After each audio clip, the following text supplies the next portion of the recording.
Hi guys, welcome. I hope all of you are doing good, and I hope this initiative of news in 30 minutes has helped you in enjoying your current affairs as well as newspaper reading. With that, let us get on with the important issues of 19th of October 2023. Okay, so the first article is the measure of the working women. Okay, this article excellently talks about the economic dimension of women. As you people would have realized, women as a theme is very important from your mains perspective. Questions usually pop up in GS1, GS3, ethics as well as in essay also. So having different facts, having an understanding of the current scenario, and having a collection of different perspectives and dimensions on women is very important for your preparation. And in that endeavor, this article gives you an excellent perspective from an economic angle of the current scenario of women in India. Okay, with that, let us go ahead and check this out.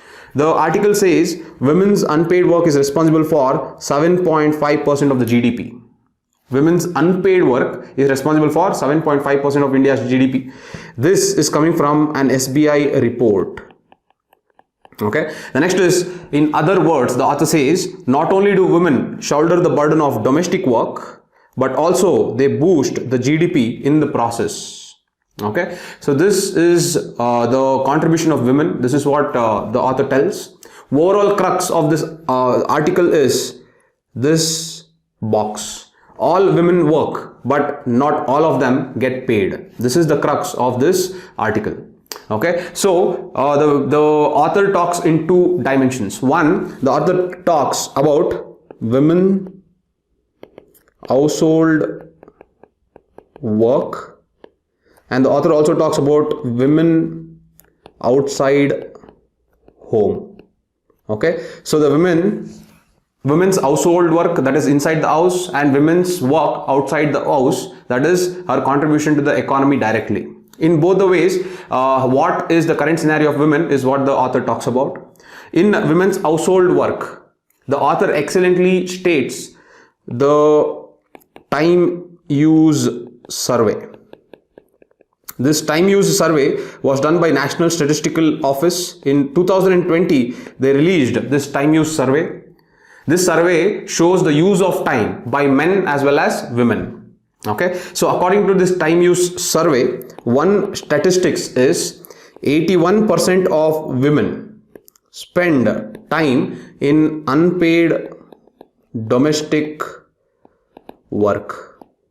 81% of women spend time in unpaid domestic work, whereas only 26% of men spend time in unpaid domestic work. This is huge when it comes to women's contribution, which is going unaccounted for. The second fact from the time use survey is, if we take the contribution of women to men,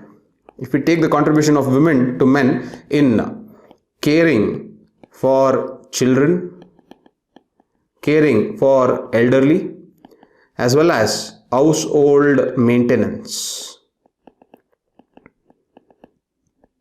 Okay, caring for women, elderly, and household maintenance. If we take the proportion of time allotted between women and men, the ratio stands at 10:1.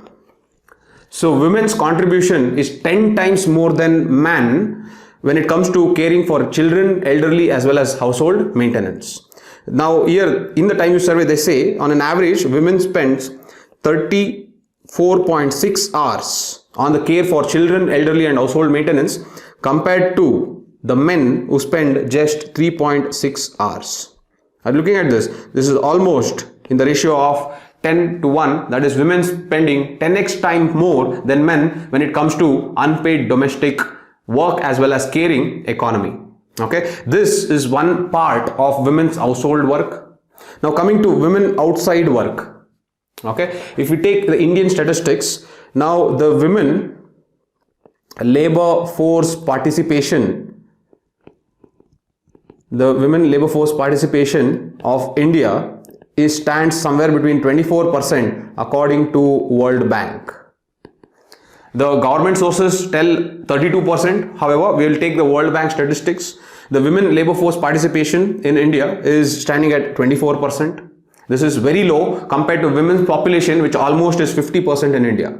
Okay. Now, When we compare this with China, China is 61%, whereas Bangladesh also as higher than us, that is equal to 38%. You can see the problem here. Okay, so one, women's household work is tremendously high, which is unpaid and unaccounted for, and women's work outside the home, which is accounted for, is less because of the low participation rate. This is the problem of women in India. Okay, this is not the problem of women in India, I'm sorry, this is the problem of accounting for the work done by women in India. Okay, pardon me there. All right, so this is the entire article. Now the the author excellently gives solution for these two. Okay, so the first was women's household work. Okay, and the next is women outside home. Okay, so for women's household work, what the author tells is, we have to change our system of national accounting. We have to change our system of national accounting, and we have to change the way we value the labor of women. Okay, this is one suggestion that she gives for women's household work. Because women dominantly spend their work in household maintenance, care for elderly, care for children.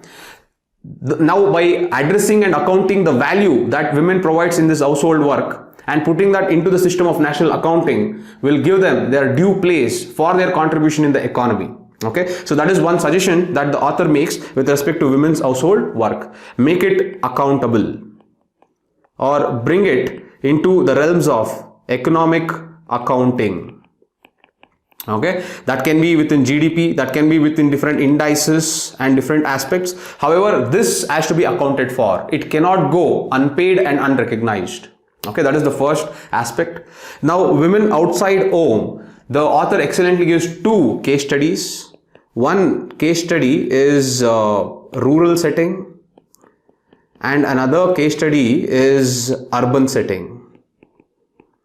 Okay, you can use this statistics and case studies for other purposes also, because it's an excellent case study. You need not always confine yourself to use case studies only for that specific theme or that specific relevance. Okay, you can use the case studies in different aspects in your own way. That is the beauty of understanding and listening to case studies and having a collection of case studies. Okay, however, the one case study is the rural setting and the second case study is urban setting. So here, to improve women's participation outside home in the rural setting, the author tells that we have the largest public system for child services. We have the largest public system for child services in India, and that is known as Anganwadi system. Okay, so this Anganwadi system will take care of all children from 6 months to 6 years. Yes, so 6 months to 6 years, all the children will be taken care of. Correct. So it has within its network a total of 80 million children. Okay, and it has more than 1.5 million centers. Are you looking at it? This is huge. This is a success. This shows the successful implementation of the program across the country. But let me tell you what the problem is. The problem is this particular center is open from 9 AM to 1 PM only. When it is open from 9 AM to 1 PM only, it does not allow women to dedicate their entire time to their career or to their work. Now, this is one of the shortcomings of the Anganwadi system that has impact in the rural areas with respect to women outside home. By increasing the scope of the time of the working of Anganwadi, we can also provide more employment within the Anganwadi network, and also it allows women more flexibility to work for longer hours and concentrate on their career, especially in rural areas. This is what is one of the case studies that this author excellently states. The second is the case study of urban setting. In urban setting, the author talks about the National Creche Scheme. Okay, so as of 2020, there are around 6,500 creche creches across India. Okay, so across India there are around 6,500 creches. Now look at this, it started in 2006. 2020 statistics says there are only 6,500 creches across India. Now what is happening in urban India? There is rise of private creches that has come up. Okay, now this is come up because of the increased profit margin having these creches in urban areas, and it is growing at the rate of 11% annually. That is, compound annual growth rate of these creches that are owned privately is growing at 11%. Okay, but when you take the national creche scheme, you have only 6,500 creches, okay, that across India. That is very less. Okay, the problem what happens is this private creches can cater to high income families. Okay, now what will women from middle class as well as women from lower class, okay, do? That is the question. Okay, so by increasing the creches across India, okay, via the national creche scheme, will help women in urban India to participate more in the economy, and by increasing the Anganwadi network as well as the timing within the Anganwadi network, the women in the rural setting will also participate more in the economy. This was the way out for women outside home to participate in Indian economy. So these are the suggestions given by the author for women inside home as well as women outside home. Very nicely written article. Okay, so lastly, the conclusion that the author says is women's work must be both counted appropriately as well as supported fairly. Okay, so as she told, the author has told very nicely, it has to be counted appropriately so that unpaid domestic work is accounted for, and women has to be supported fairly so that both in the rural setting as well as in urban setting, women are facilitated to go out and participate rather than inhibit their participation. Okay, so this is what is the article about women and how we measure women's work. Okay, I hope it has been helpful. Very nice article. It should be replicated in your answers, as well as you should internalize these facts very nicely. Okay, so this is about the first article of the day. The next is the famous Belt and Road Initiative. Okay, the reason why we are studying this is it has been 10 years of the coming of this initiative. 2013 was the year when Belt and Road Initiative was launched, and this was launched by China, and this is basically a global infrastructure project. It is basically a global infrastructure project. Okay, so the BRI at 10, that is, it has been 10 years, there has been some hits but many misses. Why are they telling that there are many misses? Let us find it out. Now, before I go to that, what are these many misses, I just have to tell that yesterday there was the third International Cooperation Forum for BRI. Okay, there was third International Cooperation Forum for BRI. This was held in Beijing. Okay, and in this international cooperation which India did not attend, India has never attended this, because this BRI questions India's sovereignty. How, I will tell later. India never attended this. This International Cooperation Forum for BRI that was held in Beijing came up with a white paper, and in this white paper it has given two stats. One, it has told that the One Belt One Road Initiative has been successful in signing around 200 cooperation pacts. It is successful in signing 200 cooperation pacts with 150 countries. This is one. The second, it says that the two-way investment between China and partner countries, the two-way investment between China and partner countries have come up to almost $380 billion. Okay, so both these show that Belt Road Initiative is a success. Correct?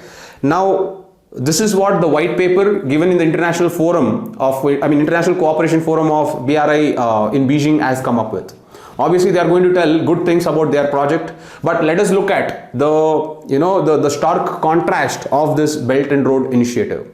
Now, before I tell you what are these many misses, okay, before I tell about this ugly reality, okay, before I come to this ugly reality of Belt and Road Initiative, let me talk about the two schools of thought about Belt and Road Initiative. Okay, so there are two schools of thought.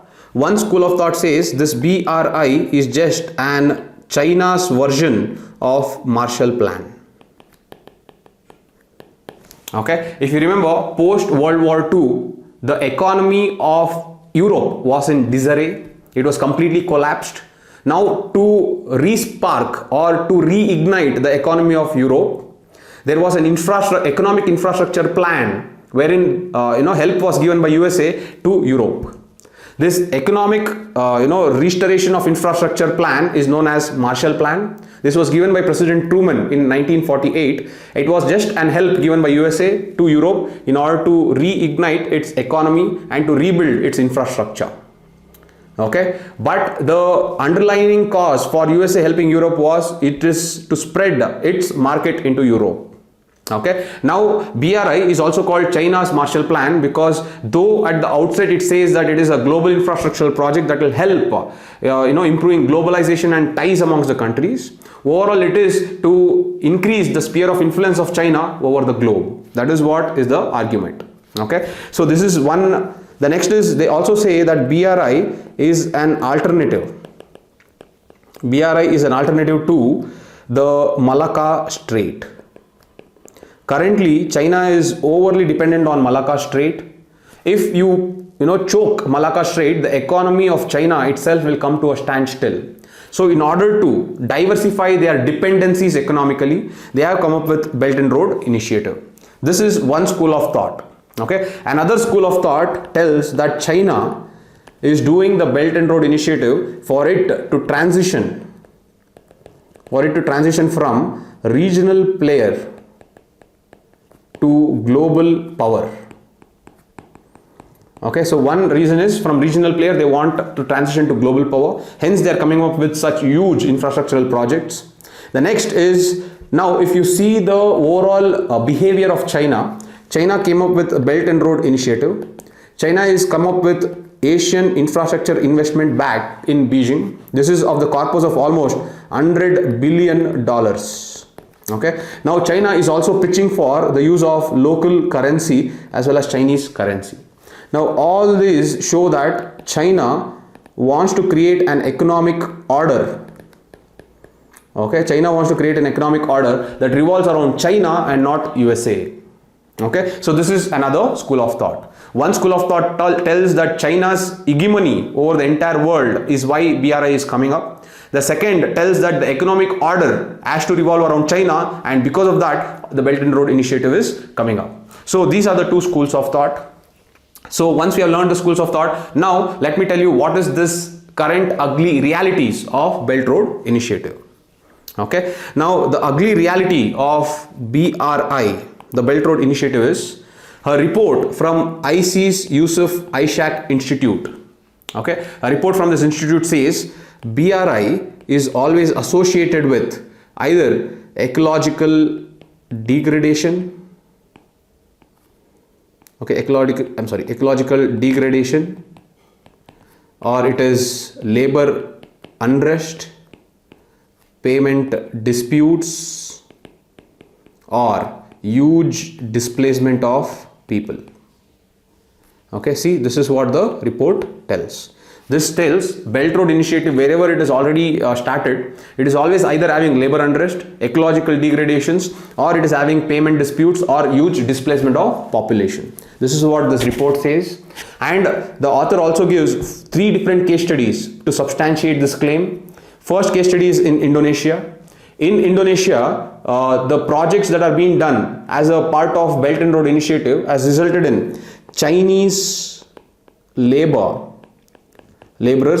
replacing local laborers. Okay, Chinese laborers have replaced local laborers. This is the problem that is happening in Indonesia. In Laos, there is a dam being constructed over Mekong River. and on this particular project a lot of people are displaced. Though a lot of people are displaced, there is no compensation given for displacement of such huge population. This is the second problem that is happening with respect to Laos. The next is coming to Pakistan. We have the China-Pakistan Economic Corridor. This China-Pakistan Economic Corridor moves through the Gilgit-Baltistan region of India.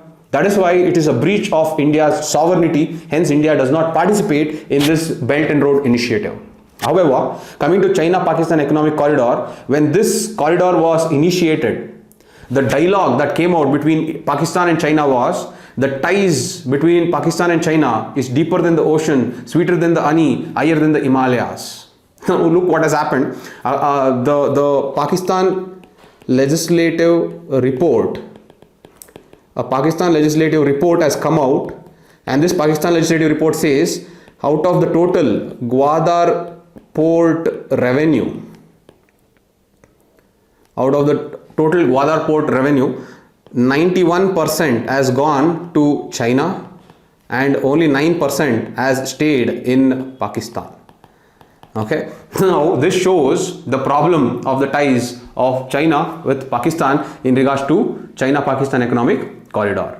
Okay, so these are the ugly realities of the Belt and Road Initiative. One place you have ecological degradation, another place there is labor unrest, another place there is displacement and there is no compensation, and another place there is replacement of local laborers with Chinese laborers. So these are some of the ugly realities of the Belt and Road Initiative, and hence it is a correct time to introduce global alternatives. Okay, so there are two global alternatives that are making the news. One is the India, Middle Eastern, Europe Economic Corridor. Okay, the IMEC, in short what they call. This is the India, Middle East, Europe Economic Corridor. This is basically building of railway lines as well as maritime lines across India, Middle East and Europe for physical connectivity, digital connectivity, electricity, and also the transport of clean hydrogen. So these are the four things for now which is envisioned. Okay, physical connectivity, digital connectivity, electricity as well as clean hydrogen. So these are the four things that are envisioned in the India, Middle Eastern, Europe Economic Corridor. This is one global alternative. The next global alternative is the next alternative is Build Back Better initiative.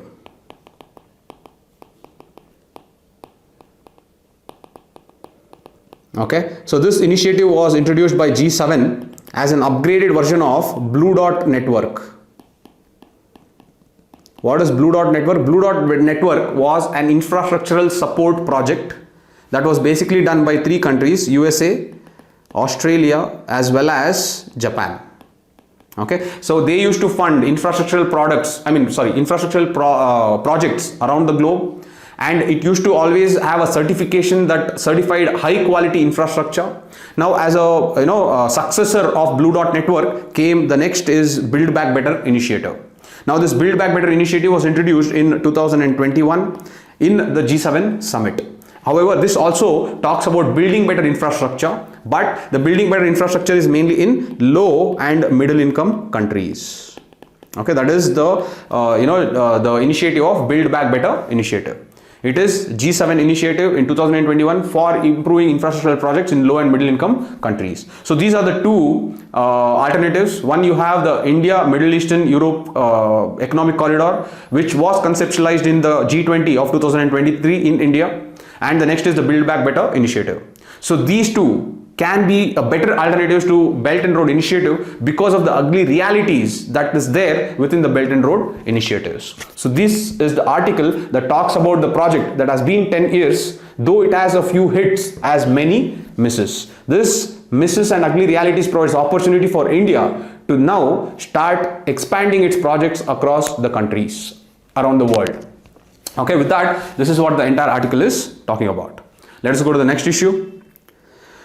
The next issue is about turn towards green but make the best of black gold.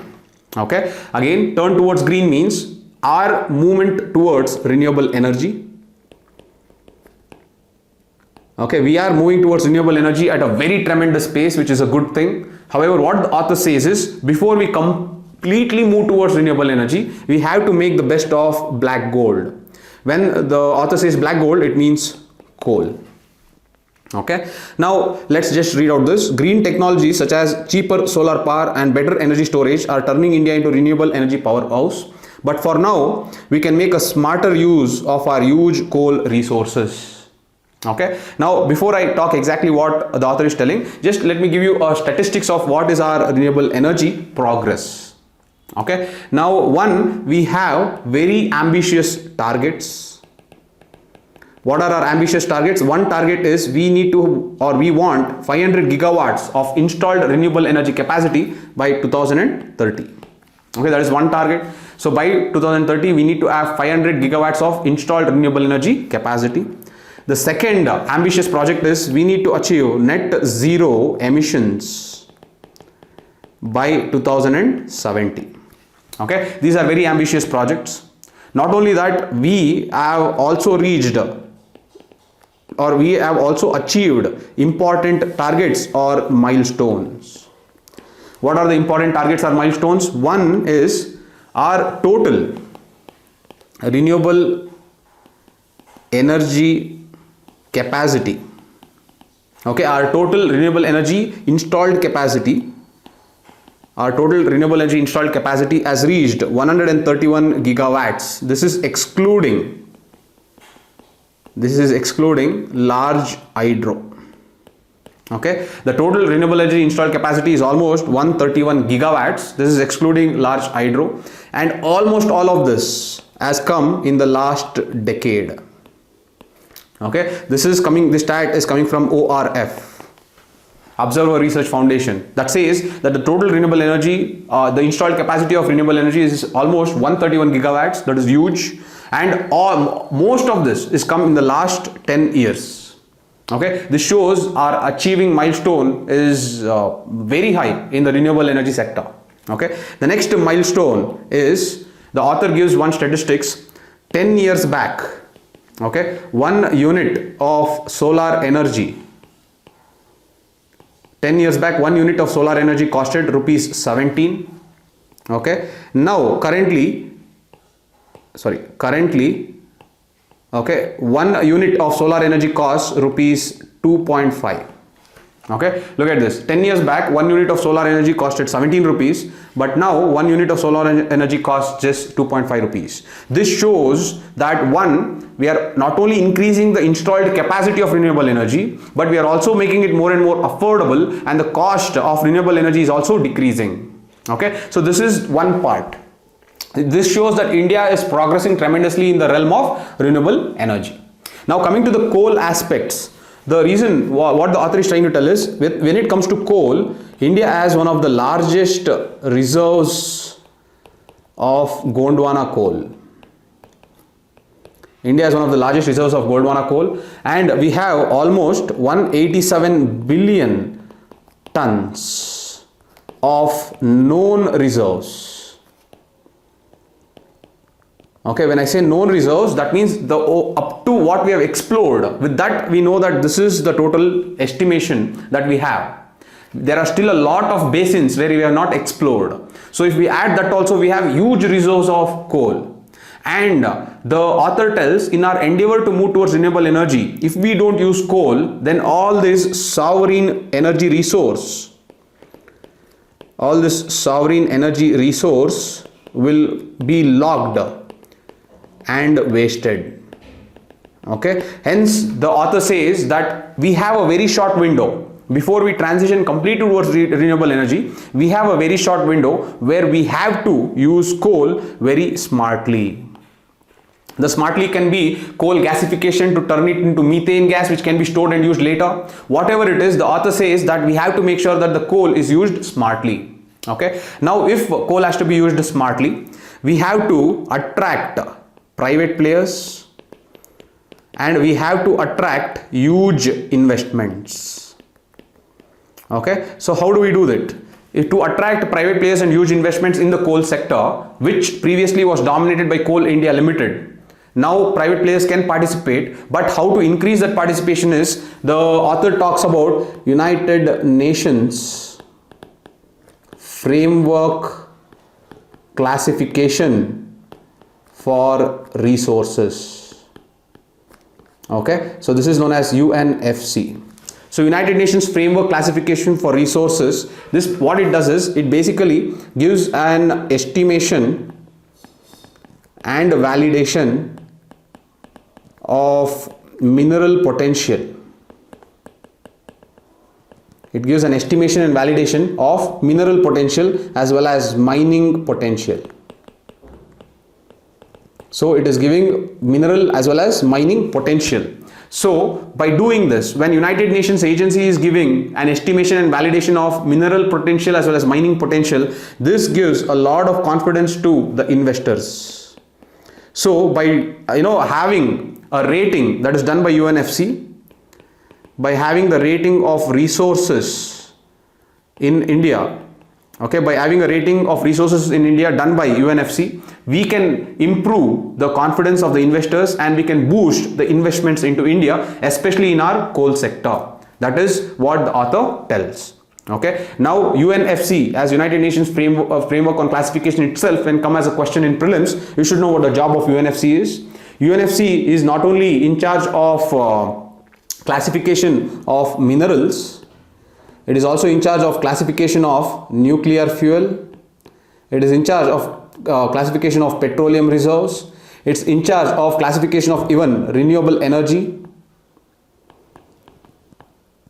Okay, it is also in charge of classification of anthropological resources. Okay, anthropological resources.